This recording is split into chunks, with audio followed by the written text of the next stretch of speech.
मैं पूर्वा आप लोगों का स्वागत करती हूँ एमपी सक्सेसर्स में। और आज हम यहाँ पर बात करेंगे जनरल मैनेजमेंट के जो आपके 25 इंपॉर्टेंट क्वेश्चन इसमें आते हैं इस एग्ज़ाम पेपर में, आपके जो है ग्रुप 2 सब ग्रुप 4 में लेबर इंस्पेक्टर के एग्ज़ाम में।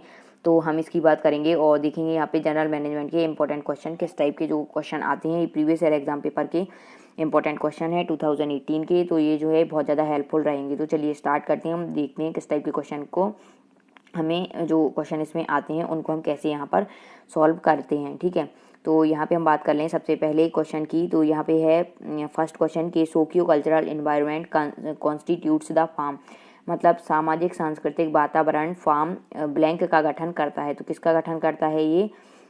तो ये जो है ये करता है मैक्रो इन्वायरमेंट यानी कि बृहद पर्यावरण का। सोशियो कल्चर सामाजिक सांस्कृतिक वातावरण जो है वो किसका गठन करता है? तो ये मैक्रो यानी कि बृहद पर्यावरण, ये बहुत बड़ी एक पर्यावरण का निर्माण करता है। ठीक है, विशाल पर्यावरण का, क्योंकि सामाजिक और सांस्कृतिक जो वातावरण है वो हमें कहाँ से मिलेगा? हमें हमारी समाज से जो है, मतलब कि समाज से, हमारे आस पड़ोस से, और जो है वो पूरे जो है ये पूरे अपने इंडिया से, या जो है आपका पूरा धार्मिक ये सामाजिक संस्थान रहती हैं, ये सारी काम करती हैं, तो ये बड़े लेवल पर करती हैं। ठीक है, तो इस टाइप से इसका जो मतलब राइट आंसर होगा तो वो होगा आपका थर्ड, मैक्रो एनवायरनमेंट। ठीक है, इस टाइप से हम जो है वो अपने जो है वो अपना जो है माइंड का यूज़ करके भी अपना जनरल मैनेजमेंट इसको कवर कर सकते हैं। ठीक है, इसके लिए कोई बहुत ज़्यादा हमें पढ़ने की ज़रूरत नहीं है, बस थोड़ा सा हमें जो है वो नॉलेज अच्छा होना चाहिए। ठीक है, अपनी मतलब कि आपसी अंडरस्टैंडिंग, अपनी जो अंडरस्टैंडिंग पावर है उससे भी हम समझ के इनको कर सकते हैं। ठीक है, अब नेक्स्ट क्वेश्चन यहाँ पे बात करें तो यहाँ पे है a business entity created by 2 or more firm coming together characterized by shared ownership, risk, return and governance is called, मतलब साझा स्वामित्व, जोखिम, रिटर्न और शासन के द्वारा अभिलक्षित 2 या 2 से अधिक फार्मों द्वारा एक साथ व्यापारिक इकाई का निर्माण खालिस्तान कहलाता है। तो वो क्या कहलाता है आपका? जॉइंट वेंचर्स, संयुक्त उद्यम। ठीक है, क्योंकि इसमें क्या है कि जब आप साझा स्वामित्व करते हैं, किसी के साथ पार्टनरशिप करते हैं किसी बिजनेस में, ठीक है, 2 या 2 से अधिक फर्मों द्वारा एक साथ व्यापारिक इकाई निर्माण करना, तो ये सब क्या होगा? जॉइंट वेंचर ही तो होगा। एक साथ आप जॉइंट करें 2 या 2 से अधिक फर्म को, उनसे आप सामान लेते हैं, फिर दूसरी जगह सप्लाई करते हैं। ठीक है, उन लोगों को आप कॉन्टैक्ट देते हैं कि ये बनवाना है, इतना मटेरियल से आपको इतना जो है वो कंप्लीट करके मुझे देना है, फिर आप जो है वो दूसरी 2-3 जगह से लेकर और फिर एक जगह, मतलब कि अलग अलग जगहों पर सेल करते हैं और मतलब कि स्वामित्व साझा करते हैं, उनसे रिटर्न शासन के द्वारा अभिलक्षित, ये सारे जो है फार्म वगैरह कंप्लीट हैं। तो इसमें क्या आ जाएगा आपका? Joint venture. ठीक है, आप लोग जो है वो पढ़ के भी समझ सकते हैं कि इसका राइट आंसर क्या होगा। ठीक है, तो जो आपका जो जनरल मैनेजमेंट है इसीलिए इसका नाम है जनरल मैनेजमेंट। ठीक है, तो ये बेसिक नॉलेज तो मोस्टली सभी को रहता है, बाकी थोड़े बहुत आपको कुछ क्वेश्चन में पढ़ने की ज़रूरत इसमें पड़ेगी। ठीक है, अब यहाँ पे जैसे थर्ड क्वेश्चन है तो यहाँ पर है which of the following is characterised by a narrow span of management and a higher number of hierarchical level, निम्नलिखित में से कौन प्रबंधन की संकीर्ण अवधि और सोपानिक स्तरों की उच्च संख्या द्वारा वर्णित अभिलक्षित किया जाता है? तो यहाँ पर जो है वो राइट आंसर क्या होगा? यहाँ पे टॉल स्ट्रक्चर। टॉल स्ट्रक्चर यहाँ पर जो है वो आपका राइट आंसर हो जाएगा कि प्रबंधन की संकीर्ण अवधि और सोपानिक स्तरों की उच्च संख्या द्वारा वर्णित या अभिलक्षित किया जाता है, तो वो क्या होगा? Tall structure. ठीक है, आगे हम इसमें बात करें फोर्थ नंबर क्वेश्चन की, तो यहाँ पर है कि निम्नलिखित में से कौन सा शब्द संगठन के अस्तित्व के कारण को परिभाषित करने के लिए इस्तेमाल किया जाता है? तो यहाँ पे कौन सा शब्द है जो संगठन के अस्तित्व के कारण को परिभाषित करने के लिए इस्तेमाल किया जाता है? तो वो है यहाँ पर मिशन। मिशन जो एक शब्द है वो क्या है? किसी संगठन के अस्तित्व के कारण को परिभाषित करता है, क्योंकि जब कोई संगठन हम बनाते हैं तो उसका अस्तित्व क्या है? उसके मिशन को पूरा करना। ठीक है, तो इसलिए इसका राइट आंसर हो जाएगा ऑप्शन 1। ठीक है, अब आगे बात करें तो एक संगठन परिवर्तन की प्रक्रिया के अनुसार इस प्रक्रिया में 3 चरण नियंत्रण, हटाना, अनफ्रीजिंग, सीखना, लर्निंग और खाली स्थान है। तो यहाँ पे और क्या होगा यहाँ पर? तो यहाँ पर होगा आपका रीफ्रीजिंग, मतलब कि रीफ्रीजिंग क्या हुआ? पुनरीमन। ठीक है, तो संगठन जो है वो 3 चरणों में अपना कार्य करता है, वो है अनफ्रीजिंग, लर्निंग एंड रीफ्रीजिंग। ठीक है, इस टाइप से ये 3 हैं, आप लोग इसको पढ़ के भी समझ सकते थे। ठीक है, अब यहाँ पे 6 नंबर क्वेश्चन है यहाँ पे कि हर्जबर्ग के 2 कारक सिद्धांत के अनुसार कार्य पर्यावरण में कौन से कारक प्रेरणा को नहीं बढ़ाते हैं लेकिन इनकी उपस्थिति से असंतोष बढ़ जाता है। तो ये जो आपका है इसका राइट आंसर आपका क्या हो जाएगा, हाइजीन फैक्टर, स्वच्छता कारक। स्वच्छता कारक जो है वो ऐसे हैं कि जो हार्जबर्ग के 2 कारक सिद्धांत के अनुसार हैं, जिनके कारण क्या है पर्यावरण में जो है वो हाइजीन फैक्टर या स्वच्छता कारक प्रेरणा को नहीं बढ़ाते लेकिन क्या करते हैं इनकी अनुपस्थिति से जो है वो क्या होता है, असंतोष बढ़ जाता है। ठीक है, आगे हम बात करें 7वें नंबर क्वेश्चन की। तो यहाँ पर है कि सम वितरण के लिए आसानी से उपलब्ध फंड को इस प्रकार जाना जाता है। तो किस प्रकार जाना जाता है इसको, तो कैश या नगद के रूप में जाना जाता है यहाँ पे सम वितरण के लिए। ठीक है, आसानी से उपलब्ध फंड। आगे हम यहाँ पर बात करें 8 नंबर क्वेश्चन की। तो 8 नंबर क्वेश्चन यहाँ पर है कि मूर्त सामान जो विभिन्न उपयोगों तक चलते रहते हैं और दीर्घ काल तक इस्तेमाल किए जाते हैं निम्न कहलाते हैं। तो वो क्या कहलाते हैं यहाँ पर, तो यहाँ पे ड्यूरेबल गुड्स कहलाते हैं। वो जो क्या हो, मूर्त सामान जो क्या हो विभिन्न उपयोगों तक चलते रहते हैं और दीर्घ काल तक इस्तेमाल किए जाते हैं। तो ड्यूरेबल मतलब टिकाऊ चीज़ें होंगी जो वही चल पाएंगी ना लंबे समय तक। ठीक है, तो इसका राइट आंसर ये हो जाएगा। अब आगे बात करते हैं बेमाल जो प्रत्यक्ष उपभोग के लिए माल का उत्पादन करने अप्रत्यक्ष रूप से उपभोक्ताओं की इच्छाओं को संतुष्ट करते हैं निम्न के रूप में जाने जाते हैं। तो किसके रूप में जाने जाएंगे यहाँ पर, तो प्रोडक्ट गुड्स के रूप में, उत्पादक माल के रूप में जाने जाएंगे। कौन से माल, बेमाल जो प्रत्यक्ष उपभोग के लिए माल का उत्पादन करके अप्रत्यक्ष रूप से उपभोक्ता की इच्छाओं को संतुष्ट करते हैं। तो वो उत्पादक माल या प्रोड्यूसर्स गुड्स कहलाते हैं। ठीक है, ये कुछ क्वेश्चन है तो इस टाइप के आप क्वेश्चन लर्न कर लेना, क्योंकि ये जो है क्वेश्चन हर बार जो एग्जाम पेपर में है वो प्रीवियस ईयर एग्जाम पेपर से 1-2 पूछ लिए जाते हैं और कुछ जो है वो घुमा फिरा कर उन्हीं टॉपिक से रिलेटेड पूछ लिए जाते हैं। ठीक है, तो प्रीवियस ईयर क्वेश्चन पेपर भी के जो क्वेश्चंस रहते हैं वो भी बहुत ज़्यादा इंपॉर्टेंट रहते हैं। ठीक है, अब यहाँ पे बात करें तो 10th नंबर क्वेश्चन है सहयोग, परिहार, आवास, प्रतिस्पर्धा इत्यादि एक संगठनात्मक प्रबंधन में निम्नलिखित में से कौन सा प्रकार है। तो यहाँ पे जो है वो आपका प्रकार है कॉन्फ्लिक्ट मैनेजमेंट, विरोधाभास प्रबंधन।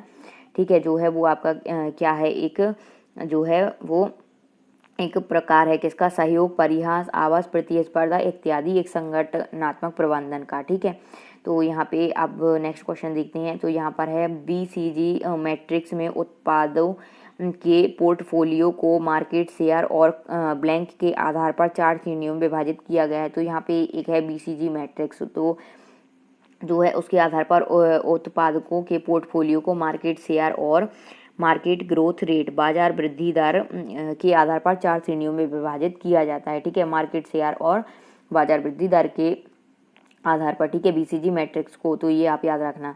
ठीक है, अब आगे बात करते हैं यहाँ पर आयु, लिंग, आय या धर्म के आधार पर एक बाजार को विभाजित करना खाली स्थान के रूप में जाना जाता है।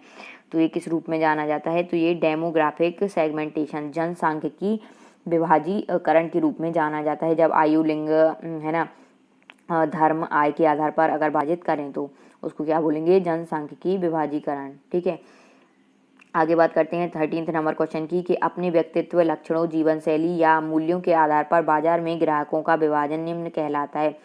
तो अपने व्यक्तित्व, लक्षणों, जीवन शैली या मूल्यों के आधार पर जो बाजार में ग्राहकों का विभाजन है वो यहाँ पर कहलाएगा साइकोग्राफिक सेगमेंटेशन। ठीक है, क्या है, मनोवृत्ति परक विभाजन। ठीक है, जब हम क्या करते हैं अपने लक्षणों, जीवन शैली, मूल्यों के आधार पर इनका विभाजन करते हैं बाजार के ग्राहकों का। ठीक है, आगे बात करते हैं कि कर्मचारी, ग्राहकों और जनता जैसे हित ग्राहकों के जीवन की गुणवत्ता में सुधार करने हेतु आर्थिक विकास में योगदान देने और नैतिक रूप से व्यवहार करने के लिए एक व्यवसाय की निरंतर प्रतिबद्धता निम्न कहलाती है। तो वो क्या कहलाती है यहाँ पर, तो वो कहलाएगी यहाँ पे कॉर्पोरेट सोशल रिस्पॉन्सिबिलिटी, निगमित सामाजिक जिम्मेदारी कहलाएगी वो। ठीक है, तो राइट आंसर आपका ऑप्शन नंबर ए इसमें हो जाएगा। ठीक है, आगे यहाँ पर बात करें 15th नंबर क्वेश्चन की। तो यहाँ पर है कि बैलेंस शीट पर रिपोर्ट की गई कुल साझा शेयर धारकों की इक्विटी को खालिस्तान कहा जाता है। तो यहाँ पर क्या कहा जाता है, तो यहाँ पर बुक वैल्यू या खाता मूल्य कहा जाता है। ठीक है, किसको कहा जाता है,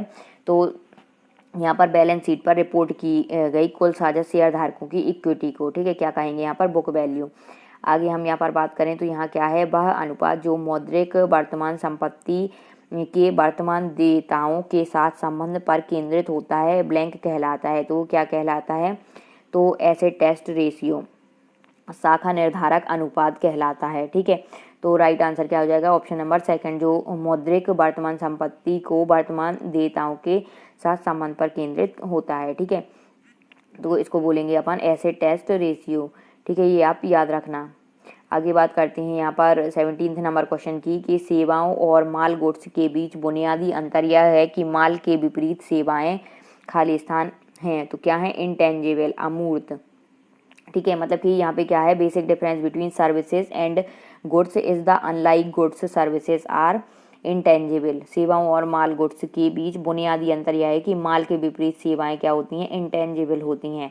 ठीक है, अमूर्त होती हैं, जो दिखाई नहीं देती हैं। माल के विपरीत जो सेवाएं होती हैं, हम सेवा अगर मतलब कुछ काम करते हैं जिसमें आपको क्या करना है, सेवा के तौर पर जो है वो आपको काम करना है, तो वो क्या कहलाएंगी, इंटेंजिबल होंगी। ठीक है, क्योंकि जो सेवा है एक बार आप कर देंगे तो वो ख़त्म हो जाएगी, लेकिन जो माल है वो आपका क्या है कि वो टेंजिबल है, आप उसको देख सकते हैं और रख सकते हैं और यूज कर सकते हैं। ठीक है, आगे बात करते हैं यहाँ पर बेबिल जिनका भुगतान ग्राहक कभी संगठन को नहीं कराता सामान्यतः निम्न रूप में जाने जाते हैं। तो बेबिल जिनका भुगतान ग्राहक कभी संगठन को नहीं कराता है वो कौन सी कहलाती हैं, बैड डेप्ट, अशोध्य ऋण कहलाते हैं वो। ठीक है, ग्राहक जिनका भुगतान जो है वो ग्राहक कभी संगठन को नहीं कराता।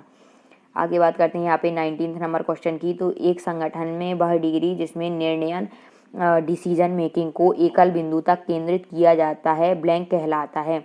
तो वह संगठन क्या कहलाता है, जिसमें वह डिग्री जिसमें निर्णयन या डिसीजन मेकिंग जो है उसको एकल बिंदु तक केंद्रित किया जाता है, तो वो सेंट्रलाइजेशन, केंद्रीकरण कहलाता है। ठीक है, तो ये भी आपको याद रखना है। अब नेक्स्ट यहाँ पे 20 नंबर क्वेश्चन की बात करें तो यहाँ है बैलेंस शीट पर विभिन्न विभिन्न क्या है मदों के लिए व्यवस्थित किए गए खातों या लेखा को इस नाम से जाना जाता है। तो बैलेंस शीट पर जो विभिन्न मदों के लिए व्यवस्थित किए गए खाते हैं, लेखा है, उनको नाम से जाना जाता है, तो वो है परमानेंट अकाउंट। ठीक है, यानी कि स्थायी लेखा।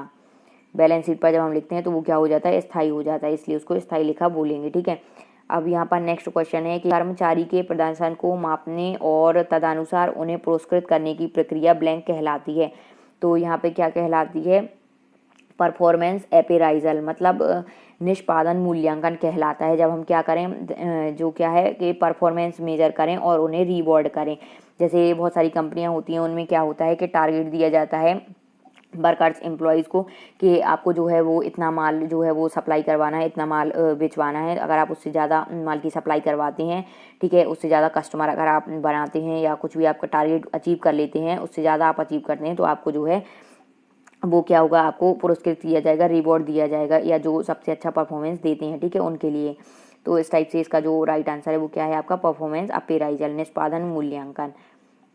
आगे यहाँ पे बात करें 22 नंबर क्वेश्चन की। तो यहाँ पर है मदों की वह लागत जो मात्रा के साथ अनुपातिक और प्रत्यक्ष रूप से कुल राशि में भिन्न होती है, तो वो क्या कहलाती है यहाँ पर, तो वेरिएबल कॉस्ट, परिवर्तनशील लागत कहलाती है यहाँ पर। ठीक है, मदों की वह लागत जो मात्रा के साथ अनुपातिक और प्रत्यक्ष रूप से कुल राशि में भिन्न होती है। ठीक है, तो क्या कहलाएगी, परिवर्तनशील लागत, वेरिएबल कॉस्ट। आगे हम यहाँ पे बात करें तो नेक्स्ट क्वेश्चन है यहाँ पर कि एक बाजार संरचना जिसमें एक ही फर्म द्वारा पूरे बाजार में एक वस्तु की आपूर्ति की जाती है निम्न रूप में जाना जाता है। तो वो मोनोपोली यानी कि एकाधिकार बाजार के रूप में जाना जाता है। जब क्या हो, एक बाजार मतलब कि इस टाइप का एक मार्केट हो जिसमें आप जाएं तो वहाँ पर पूरे में जो है वो एक ही प्रकार की वस्तु आपको मिले। ठीक है, जैसे आप बुक मार्केट में जाएं तो उसमें आपको बुक्स का मार्केट रहेगा, तो आपको सारी प्रकार की बुक्स रहेंगी जो है ना, तो बहुत सारे स्टोर खोले रहेंगे उसमें और हर प्रकार की बुक आपको मिल जाएगी। जैसे लॉ हाउस हुआ तो लॉ की पुस्तकें मिल जाएंगी, इंजीनियरिंग हाउस हुआ तो वहाँ पे इंजीनियरिंग से रिलेटेड बुक मिल जाएंगी। मतलब कि आपको जो है वो मोटिवेशनल बुक्स वगैरह की जो स्टोर है वहाँ मिल जाएगा। मतलब कि पूरा एक बाजार ऐसा होगा जहाँ पे सिर्फ आपको बुक्स मिलेंगी और हर टाइप की बुक्स मिलेंगी, कॉम्पिटिटिव एग्जाम की, एप्टीट्यूड की, जो भी आपको चाहिए, बस बुक मार्केट होगा वो। ठीक है, तो उसे क्या बोलेंगे, मोनोपोली, जब एक ही टाइप का बाजार हो, एक ही प्रकार की चीज़ें वहाँ पर मिल रही हो। ठीक है, अब यहाँ पे बात करते हैं नेक्स्ट क्वेश्चन की कि निरंतर सुधार के साथ कंपनी की हर गतिविधि में गुणवत्ता सुनिश्चित करने के लिए एक संगठन का व्यापक प्रयास निम्न कहलाता है। तो ये जो है ये क्वेश्चन बहुत ज़्यादा इंपॉर्टेंट है, इसको बोलते हैं टोटल क्वालिटी मैनेजमेंट, संपूर्ण गुणवत्ता प्रबंधन। ठीक है, जब हम क्या करें, निरंतर सुधार के साथ कंपनी की हर गतिविधि में गुणवत्ता सुनिश्चित करें, तो वो क्या कहलाएगा, संपूर्ण गुणवत्ता प्रबंधन, यानी कि टोटल क्वालिटी मैनेजमेंट। इसको जो है इसका शॉर्ट फॉर्म भी पूछ लेते हैं, तो इसका होता है TQM। TQM इसका कभी कभी फुल फॉर्म पूछते हैं कि what is the full form of TQM, या फिर लिखा हो टोटल क्वालिटी मैनेजमेंट, तो abbreviation of total quality management तो TQM होगा। ठीक है, जब भी हम कोई बिजनेस शुरू करते हैं तो यहाँ पे अगर कोई भी प्रोडक्ट वगैरह बनाते हैं तो उसकी टोटल क्वालिटी मैनेजमेंट को देखना बहुत ज़्यादा ज़रूरी होता है। इसी पर जो है वो कंपनी का सारा वर्क बेस्ड रहता है। ठीक है, इसी से कंपनी रन करती है, टोटल क्वालिटी मैनेजमेंट पर। अगर गुणवत्ता अच्छी है तो कस्टमर अपने आप अगर एक बार लिया है प्रोडक्ट तो दोबारा भी वो लेगा। ठीक है, अब नेक्स्ट क्वेश्चन जो है लास्ट क्वेश्चन इस टॉपिक का, जो जनरल मैनेजमेंट की सीरीज़ का, तो यहाँ पे हम बात करेंगे क्या है कि शिक्षुता या अप्रेंटिसशिप, स्थानापत्र, अंडर स्टडी आदि जैसी प्रशिक्षण विधियां जो कर्मचारियों को काम करते समय सीखने का अवसर देती हैं परंतु कार्यस्थल को भी बाधित कर सकती हैं, सामान्यतः ब्लैंक कहलाती हैं। तो वो क्या कहलाती हैं, ऑन द जॉब ट्रेनिंग। ठीक है, ऑन द जॉब ट्रेनिंग मतलब अंतः कार्य प्रशिक्षण। जब आप कोई भी अप्रेंटिसशिप वगैरह करते हैं तो उसमें क्या होता है, जो कर्मचारी लोग हैं आपको आपसे काम करवाते हैं, है ना, काम करवाते समय सीखने का अवसर देती हैं, तो वो क्या कहलाएगी, ऑन द जॉब ट्रेनिंग। मतलब कि आप जॉब पर अप्रेंटिसशिप के टाइप में है, मतलब कि आपको वहाँ पे काम करवाएंगे भी आपसे और सिखाएंगे भी। पहले आपको सिखाएंगे, बताएंगे, फिर आपसे वो करवाते भी रहेंगे, जिससे आप क्या है उस काम में पूरे निपुण हो जाओ, और फिर आपको जो है वो आपको उसके बाद फिर आपको जो है रेगुलर जॉब देते हैं, तो इसको बोलते हैं ऑन द जॉब ट्रेनिंग। ठीक है, तो इस टाइप से ये जो है पूरे 25 इंपॉर्टेंट क्वेश्चन की सीरीज कंप्लीट हो गई। तो जनरल मैनेजमेंट में मतलब बहुत सारे ऐसे क्वेश्चन आते हैं कि जो आप खुद अपने बेसिक अंडरस्टैंडिंग से कर सकते हैं। ठीक है, तो इस टाइप से ये क्वेश्चन आपको करने होते हैं, और नेक्स्ट वीडियो में मैं नेक्स्ट 25 क्वेश्चन लाऊंगी किस टाइप के क्वेश्चन पूछे जाते हैं और आप लोग इनका जो आंसर है वो किस टाइप से दे सकते हैं। ठीक है, ऑप्शंस को देखकर। तो thanks for watching my videos, please like share and subscribe. Video को ज़्यादा से ज़्यादा लाइक करना है, शेयर करना है, और किसी भी क्वेश्चन में कोई भी डाउट हो तो आप लोग कमेंट बॉक्स में पूछ सकते हैं। Thank you.